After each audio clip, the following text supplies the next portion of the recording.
BJP పతనం మొదలైందా? Present ఢిల్లీలో జరుగుతున్న పరిస్థితులు చూస్తుంటే అలాగే అనిపిస్తుంది. మీకు గుర్తుందా, కొన్ని నెలల క్రితం నేపాల్లో స్టూడెంట్స్ అంతా కలిసి అక్కడి గవర్నమెంట్కి అగెన్స్ట్గా ప్రొటెస్ట్ చేశారు. ఆ దేశ పార్లమెంట్ పైన వేల సంఖ్యలో ఒక్కసారిగా మార్చ్ చేసి పార్లమెంట్ని తగలబెట్టారు. ఆ దెబ్బకి అక్కడి గవర్నమెంటే కుప్పకూలిపోయింది. అయితే ఇలాంటి ప్లానే నిన్న ఢిల్లీలో జరిగింది. కాక్రోచ్ జనతా పార్టీ వేల మంది స్టూడెంట్స్తో పార్లమెంట్ పైన మార్చ్ మొదలుపెట్టింది. అయితే దీన్ని పోలీసులు ఏ విధంగా అడ్డుకున్నారు, పోలీసులు ఈ ప్రొటెస్ట్ చేసే ప్రజల్ని ఏ విధంగా అడ్డుకున్నారు? నేను ఇక్కడ ఈ ప్రొటెస్ట్ చేసే వాళ్ళని ప్రజలు అని కావాలని చెప్తున్నాను, యువకులు స్టూడెంట్స్ అని చెప్పట్లేదు. ఎందుకంటే ఈ ప్రొటెస్ట్ చేసే వారిలో నీట్ రాసే స్టూడెంట్స్ ఎవరు లేరు. చాలా మట్టుకు ఇది ఒక పొలిటికల్లీ మోటివేటెడ్ ప్రొటెస్ట్లా ఉంది. అయితే ప్రొటెస్ట్ చేసే వాళ్ళు ఎలా ఉన్నా పర్లేదు, ప్రొటెస్ట్ చేసేవారు ఇండియన్స్ అయితే సరిపోతుంది. నీట్ ఎగ్జామ్ విషయంలో నిజంగా తప్పు జరిగింది, దానికి గవర్నమెంట్ అకౌంటబిలిటీ తీసుకోవాలి. ఈ విషయంలో నేను ఈ ప్రొటెస్ట్కి ఫుల్ సపోర్ట్ చేస్తాను. అంతేకాని ఈ సీజేపీ పార్టీకి నేను సపోర్ట్ చెయ్యను. అలా ఎందుకు అంటే, నేను జస్ట్ 2 రోజుల క్రితం ఒక వీడియో చేశాను. అందులో ఈ సోనం వాంగ్చూ ఎవరు, ఈ సీజేపీ పార్టీ ఏంటి, సోనం వాంగ్చూని చైనా ఏజెంట్ అని ఎందుకు పిలుస్తారు, వీళ్ళు చేస్తున్న ప్రొటెస్ట్లో anti Hindu, anti India elements ఎందుకు ఉన్నాయి అనేది క్లియర్గా ఎక్స్ప్లెయిన్ చేశాను. మీరు ఆ వీడియో చూస్తే మీకు క్లారిటీ వస్తుంది. అయితే నిన్న ఢిల్లీలో ఏం జరిగింది? స్టూడెంట్స్ పైన పోలీసులు లాఠీ చార్జ్ చేశారా? వేల సంఖ్యలో వచ్చిన ప్రజలు పార్లమెంట్లోకి వెళ్ళారా? ఈ కాక్రోచ్ జనతా పార్టీ ప్రొటెస్ట్కి కేవలం లెఫ్ట్ పార్టీలే ఎందుకు సపోర్ట్ చేస్తున్నాయి? ఈ మొత్తం ప్రొటెస్ట్ పైన బీజేపీ ఎలా రియాక్ట్ అయింది? ప్రొటెస్ట్ చేస్తున్న స్టూడెంట్స్ పోలీసుల పైన రాళ్లతో దాడి చేశారా? పబ్లిక్ ప్రాపర్టీని డ్యామేజ్ చేశారా? ఈ విషయాలన్నింటినీ మనం ఈ వీడియోలో డీటెయిల్గా డిస్కస్ చేద్దాం. కానీ అంతకన్నా ముందు మీ అందరికీ ఒక చిన్న రిక్వెస్ట్, మీలో ఎవరైనా ఇప్పటి వరకు మన ఛానల్ని సబ్స్క్రైబ్ చేసి ఉండకపోతే, ఇలాంటి అమేజింగ్ వీడియోస్ మన ఛానల్లో ప్రతిరోజు వస్తుంటాయి. వాటిని మీరు మిస్ కాకూడదు అనుకుంటే వెంటనే మన ఛానల్ని సబ్స్క్రైబ్ చేసుకోండి. చేసుకున్నారు కదా? ఇక మెయిన్ టాపిక్లోకి వెళ్దాం. నేను మీకు ఇందాక చెప్పినట్టు ఈ సోనం వాంగ్చూ ఎవరు, ఇతన్ని చైనా ఏజెంట్ అని ఎందుకు పిలుస్తారు, కాక్రోచ్ జనతా పార్టీ వెనకాల ఉన్నది ఎవరు, వాళ్ళ డిమాండ్స్ ఏంటి అనేది ఈ వీడియోలో క్లియర్గా ఎక్స్ప్లెయిన్ చేశాను. ఈ వీడియో లింక్ కింద డిస్క్రిప్షన్లో ఇస్తాను, అలాగే కామెంట్లో కూడా ఇస్తాను. వెళ్ళి చూడండి, మీకు క్లారిటీ వస్తుంది. ఇక నిన్న ఢిల్లీలో ఏం జరిగిందో తెలుసుకుందాం. సోనం వాంగ్చూని ఢిల్లీ పోలీసులు జస్ట్ 2 రోజుల క్రితం బలవంతంగా నిరాహార దీక్ష చేస్తున్న స్టేజ్ పై నుంచి లాక్కెళ్ళి హాస్పిటల్లో అడ్మిట్ చేశారు. అలా ఎందుకు తీసుకెళ్లారు అంటే, ఢిల్లీ హైకోర్టు గవర్నమెంట్కి వార్నింగ్ ఇచ్చింది. సోనం వాంగ్చూకి ఏమీ కాకుండా చూసుకోండి, అతనికి ఏదైనా అయితే పరిస్థితులు మరింత వరస్ట్గా ఉంటాయి, కాబట్టి అతని ఆరోగ్య బాధ్యత మీదే అంటూ గవర్నమెంట్కి చెప్పింది. సోనం వాంగ్చూ గత 20 రోజుల నుంచి ఎటువంటి ఆహారం తీసుకోకుండా ఉంటున్నారు. దాంతో అతని ఆరోగ్యం రోజు రోజుకి క్షీణిస్తూ వచ్చింది. అండ్ ఈయన జూలై 20వ తేదీన అంటే నిన్న భారీ ఎత్తున వేల మంది స్టూడెంట్స్తో పార్లమెంట్ వైపు మార్చ్ చేస్తానని ప్రకటించాడు. అందుకే అంతకన్నా ముందే సెంట్రల్ పోలీస్ ఫోర్సెస్ ఇతన్ని బలవంతంగా లాక్కెళ్ళి హాస్పిటల్లో అడ్మిట్ చేశాయి. ఈ సోనం వాంగ్చూ గురించి మనకు ముందే తెలుసు. మనోడు హాస్పిటల్ నుంచే డ్రామా మొదలుపెట్టాడు, టిష్యూ పేపర్ డ్రామా మొదలుపెట్టాడు. ఇతన్ని హాస్పిటల్లో అడ్మిట్ చేసిన తర్వాత ఎవరిని కూడా ఇతనికి కలిసేందుకు అధికారులు అలో చేయలేదు.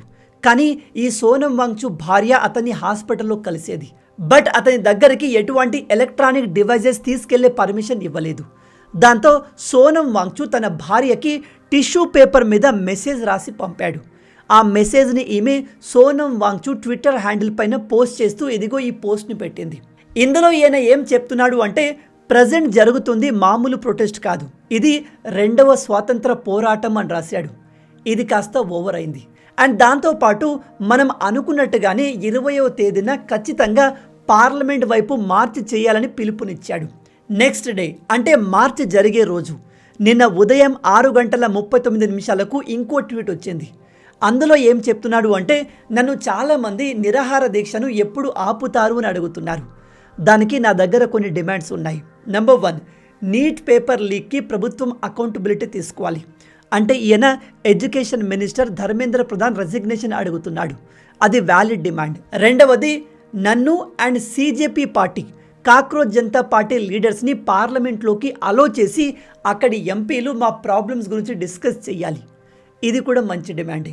ఇక మూడవది, ఒకవేళ నా హెల్త్ బాగలేకపోతే, నేను అక్కడికి రాలేని పరిస్థితి ఉంటే పార్లమెంట్లో ఉన్న ఎంపీలు వచ్చి నన్ను కలవాలి అని చెప్తున్నాడు. సోనం వాంగ్చు ఇలా నిరాహార దీక్ష చేసి తన లెవెల్ని తాను పెంచుకున్నాను అనుకుంటున్నాడు. ఇక తర్వాత cockroach Janata party founder Abhijit Dipke గురించి మాట్లాడితే, ఈయన కూడా సోనం వాంగ్చు గారి ట్వీట్ వచ్చిన వెంటనే తన ట్విట్టర్ పేజీలో జూలై 20వ తేదీన అనుకున్నట్టుగానే పార్లమెంట్ వైపు వేల సంఖ్యలో స్టూడెంట్స్ అంతా కలిసి మార్చి చేయాలి అని చెప్పాడు. అండ్ మాతో వచ్చే ఏ స్టూడెంట్స్ కూడా వైలెన్స్ క్రియేట్ చేయకూడదు, ఎటువంటి డిస్టర్బెన్స్ క్రియేట్ చేయకూడదు, ఎటువంటి పబ్లిక్ ప్రాపర్టీ పైన అటాక్లు డ్యామేజ్లు చేయకూడదు అని ఈయన క్లియర్గా ఇన్స్ట్రక్షన్తో ఒక వీడియో రిలీజ్ చేశాడు. ఇది చాలా మంచి విషయం.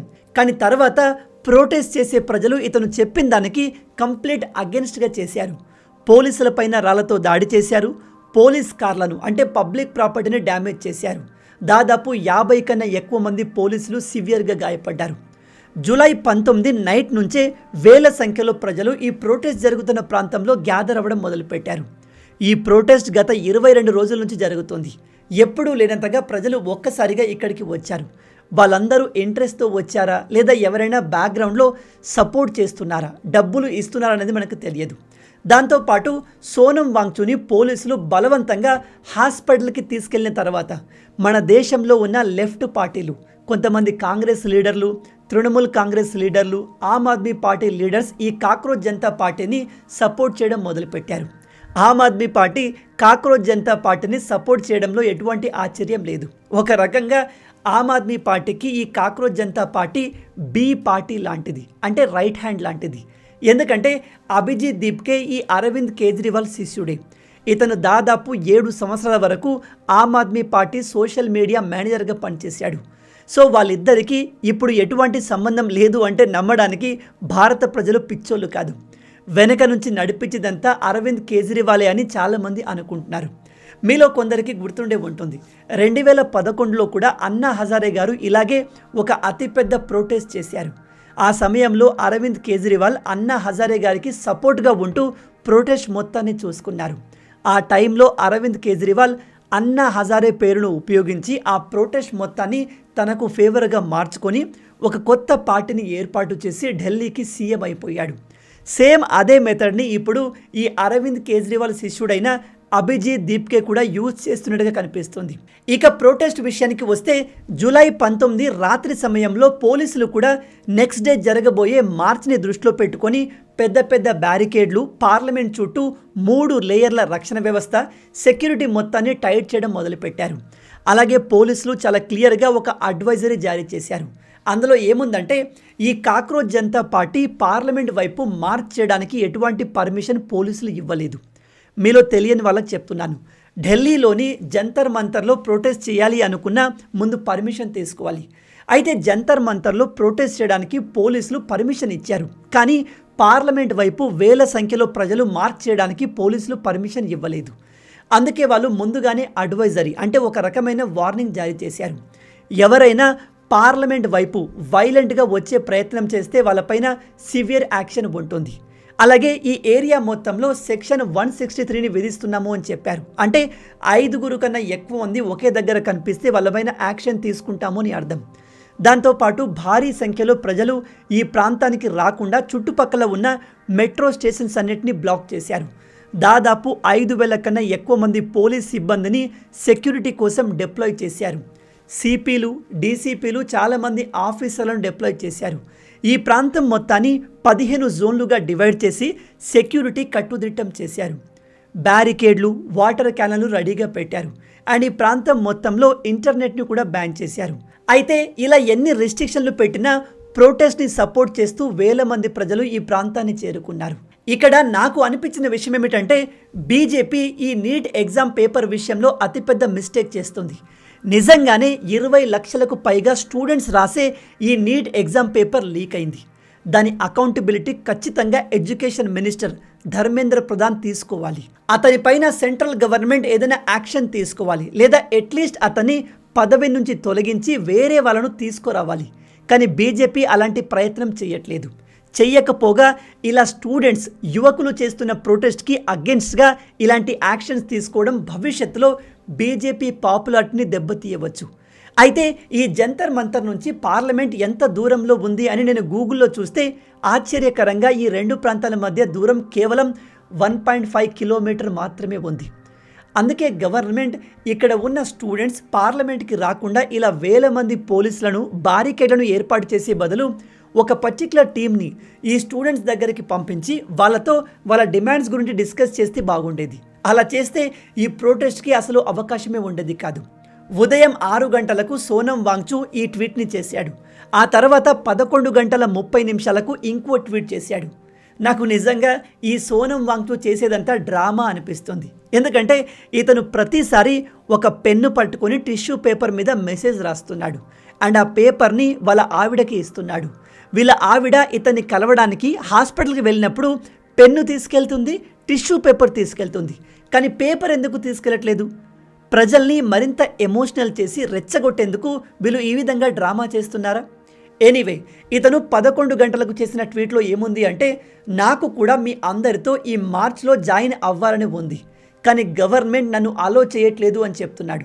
బై ద వే, ఈ ట్వీట్ని చేసేది సోనం వాంగ్చు గారి భార్య. ఇక ఆ తర్వాత భారీ సంఖ్యలో స్టూడెంట్స్ అంతా పార్లమెంట్ వైపు మార్చ్ చేయడం మొదలుపెట్టారు. నేను మీకు ఇందాకే చెప్పాను, ఈ మార్చ్కి పోలీసుల నుంచి ఎటువంటి పర్మిషన్ లేదు. కాబట్టి పోలీసులు వీళ్ళను అడ్డుకునే ప్రయత్నం చేశారు.